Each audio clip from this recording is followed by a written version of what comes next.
ემოციებს ვერ აკონტროლებს.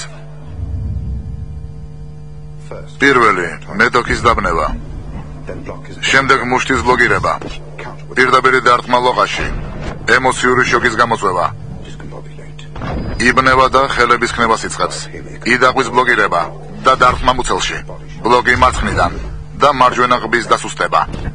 ახლა კი შეტეხვა. გაბზარული ნეკნების შემტვრევა, მზის სნულის დაზიანება, ყბის მთლიანად მომტვრევა, ქუსლით დიაფრაგმაში დარტყმა. შედეგი ყურებში ხმაური, მომდროული ყბა, 3 ნეკნი გაბზარული, 4 გადახილი, დიაფრაგმიდან სისხლდენა. ფიზიკური რეაბილიტაცია 6 კვირაში, სრული ფსიქოლოგიური რეაბილიტაცია 6 თვეში. კეფაში შეფურთხების უნარი ნეიტრალიზებულია.